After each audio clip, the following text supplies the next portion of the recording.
Voice, आज की आवाज। पूर्व प्रधानमंत्री स्व लाल बहादुर शास्त्री के पोते व कांग्रेस के वरिष्ठ नेता आदर्श शास्त्री ने मध्य प्रदेश के पूर्व मुख्यमंत्री कमलनाथ व नकुलनाथ के भाजपा में शामिल होने को लेकर कहा कि आप कौन किस पार्टी में जाना चाहता है उस व्यक्ति का व्यक्तिगत निर्णय होता है, इसमें कांग्रेस पार्टी का कोई रोल नहीं है। यह बात शनिवार को उन्होंने इंदौर प्रेस क्लब में आयोजित 10 साल अन्याय काल की ली गई कॉन्फ्रेंस में कही। उन्होंने कहा कि कांग्रेस पार्टी आज सभी को देश के सामने लेकर आना चाहती है। आदर्श शास्त्री ने कहा कि 10 साल में एक अन्याय अंधकार का समय देश के प्रधानमंत्री के कार्यकाल में गुजरा है। आज उसे अंधकार को कांग्रेस पार्टी देश के सामने लाना चाहती है। आदर्श शास्त्री ने कांग्रेस के वरिष्ठ नेता व पूर्व सीएम कमलनाथ व उनके बेटे नकुलनाथ के भाजपा में शामिल होने के सवाल पर आदर्श शास्त्री ने कहा कि यह सवाल आपको कमलनाथ से पूछना चाहिए, इसका जवाब वही देंगे। उन्होंने कहा कि कांग्रेस पार्टी मजबूती से भाजपा और मोदी की खिलाफत कर रहे हैं और हम इंडिया अलायंस के जरिए मजबूती से अपना दावा सामने रख रहे हैं कि इंडिया अलायंस के तहत लोकसभा चुनाव के बाद इंडिया अलायंस की सरकार बनेगी और किसान और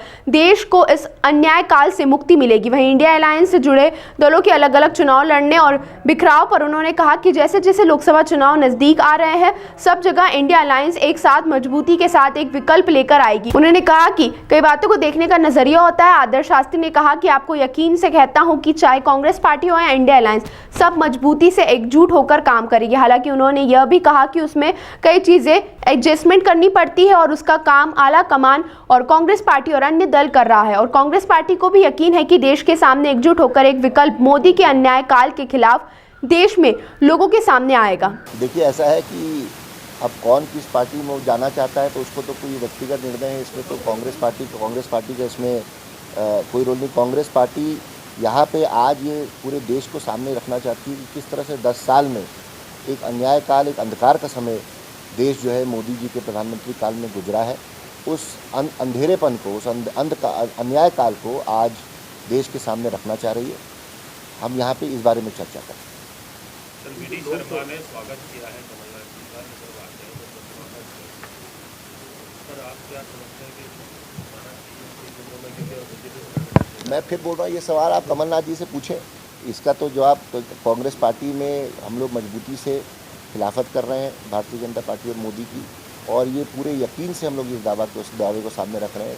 इंडिया अलायंस के तहत लोकसभा चुनाव के बाद इंडिया अलायंस की सरकार बनेगी और किसान को और देश को इस अन्याय काल से मुक्ति मिलेगी। लेकिन इंडिया अलायंस तो हर जगह टूट रहा है, ममता बनर्जी अलग कर रही है, केजरीवाल अलग हो गए। बात देखिए बातचीत चल रही है और ये समय लगता है इस सब काम में। जैसे जैसे लोकसभा चुनाव आएंगे आप देखेंगे सब जगह इंडिया अलायंस एक मजबूती के साथ एक विकल्प लेकर सामने आएगी देश।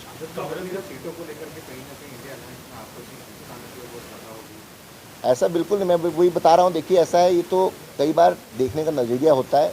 मैं आपको यकीन से बता सकता हूँ कि जिस तरह से पार्टी, चाहे वो कांग्रेस पार्टी हो चाहे इंडिया अलायंस के बाकी पार्टनर हों, सब बहुत ही मजबूती से एकजुट होकर इस समय इस अलायंस की बात कर रहे हैं। ये ज़रूर है कि कोई भी अलायंस होती है तो उसमें एडजस्टमेंट करनी पड़ती है। वो एडजस्टमेंट की काम जो है आला कमान कांग्रेस पार्टी का भी और अन्य अलग दलों का भी कर रहा है।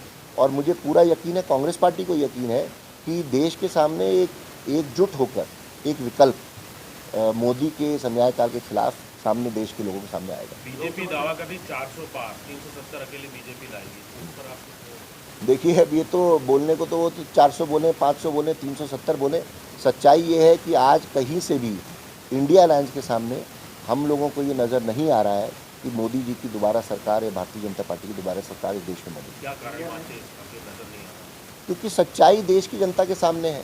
किस तरह से देश की जनता के आर्थिक विफलता आज देश के सामने है, बेरोजगारी सामने है, श्रमिक परेशान है, मजदूर परेशान है, कोविड की महामारी ले लीजिए, हर तरह से व्यवस्था खराब है।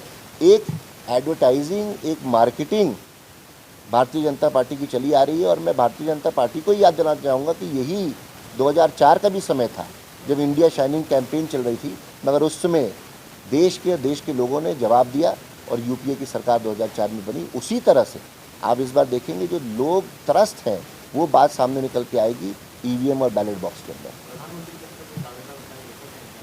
वो इंडिया अलायंस, देखिए ऐसा है कि वो जब होगा तय, आज की तारीख में पहला उद्देश्य कांग्रेस पार्टी को और इंडिया अलायंस का ये है कि इस प्रधानमंत्री नरेंद्र मोदी जो देश में इतनी कठिनाई की समस्या, इतनी कठिनाइयाँ आज देश फेस कर रहा है, इससे पहले यहाँ से हम लोग इस सरकार को हटाएं, उसके बाद इंडिया अलायंस एकजुट होकर तय करेगा कौन प्रधानमंत्री बनेगा।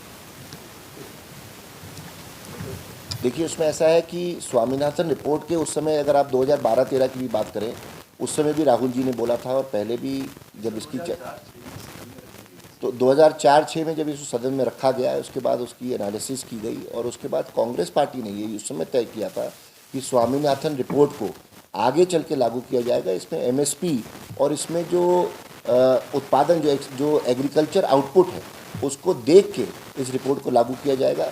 उसमें जो समय लगा, ये उसके बाद उस पर काम किया गया, और इसको समय लग के ये तय किया गया कि 2010-11 में इस पे काम करेंगे। मगर आज की तारीख में सच्चाई ये है कि अगर जो उत्पीड़न आज किसान का हो रहा है, उसमें कांग्रेस ने ये तय किया है, ये समझकर कि स्वामीनाथन रिपोर्ट की जो पॉइंट्स हैं वो एकदम पूरी तरह से वैलिड है, और इन टोटलिटी उस रिपोर्ट को हम लोगों को लागू करना चाहिए। और ये लीगल फ्रेमवर्क 10 नहीं तो 2000 बीजेपी की सरकार है पिछले 10 साल से। जी अगर बढ़ रहे हैं तो उसका कारण ये है कि आज दिल्ली के, जैसे मैंने आपको बताया, ये देश के इतने हवाई अड्डे अडानी जी के पास हैं। आज जो एक टिकट एक पैसेंजर खरीदता है, उस टिकट में एक सेस लगता है। वो सेस जो एयरपोर्ट अडानी जी के पास हैं, वो उन एयरपोर्ट्स पे वो सेस लगभग 3 गुना है, अगर हम उसको कंपेयर करें उन एयरपोर्ट्स को जो कि सिविल एविएशन या जो कि आज की तारीख में डायरेक्टली सरकार चला रही है। तो सीधे सीधे चाहे आप गुवाहाटी एयरपोर्ट की बात करें, जयपुर की करें, मैंगलोर की करें, लखनऊ की करें, अहमदाबाद की करें, तिरुवनंतपुरम की करें, इन सब एयरपोर्टों पे जिनको निजीकरण अडानी जी के साथ हुआ, अडानी जी को दिया गया, वहाँ पे टिकट पे सेस लगभग 3 गुना है, जो कि देश का आम नागरिक दे रहा है। धारावी आपने सबने सुना होगा, जो कि बम्बई में है, जो जिसका निजीकरण करके, प्राइवेटाइज करके डेवलपमेंट का काम भी अडानी जी को दिया गया है। हजारों करोड़ रुपए की बम्बई के बीच के अंदर की ज़मीन अडानी जी को दी गई, नक्शा पास किया गया, और अडानी जी को उसको कमर्शियल डेवलपमेंट, किस तरह से व्यवसायीकरण इसका किया जाए, इसकी पूरी जिम्मेदारी जो है अन्याय काल में मोदी जी के मित्र अडानी को दी गई है।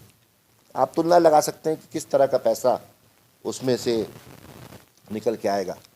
भारतीय जनता पार्टी की वॉशिंग मशीन की कहानी तो आप सब जानते हैं। हमें बड़ा अफसोस होता है ये कह के कि चाहे जिसको भी वो टारगेट करते हैं, दबाव बनाते हैं, आज की तारीख में कोई भी केस चल रहा हो, कोई भी ईडी का, इनकम टैक्स का, सीबीआई का मैटर हो, जादू की तरह जब वो भारतीय जनता पार्टी और मोदी जी का चोला पहन लेते हैं, पकड़ लेते हैं, तो भारतीय जनता पार्टी की जो वॉशिंग मशीन है उसमें से चमक के धुल के निकल आते हैं, और सारे दाग उनके बेदाग हो जाते हैं। ये इस तरह का काम पिछले 10 सालों में आप सबके सामने, और आपके माध्यम से देश के, मध्य प्रदेश के हर नागरिक तक ये बात जानी चाहिए कि अगर ये वॉशिंग मशीन इसी तरह से चलती रहेगी तो जो सही माने में जिनको सज़ा मिलनी चाहिए, सही माने में जिनके ऊपर तहकीकात होनी चाहिए, क्योंकि वो मोदी जी का दामन पकड़ लें तो वो रिहा हो जाए, या उनको सफाई का या ईमानदारी का सर्टिफिकेट मोदी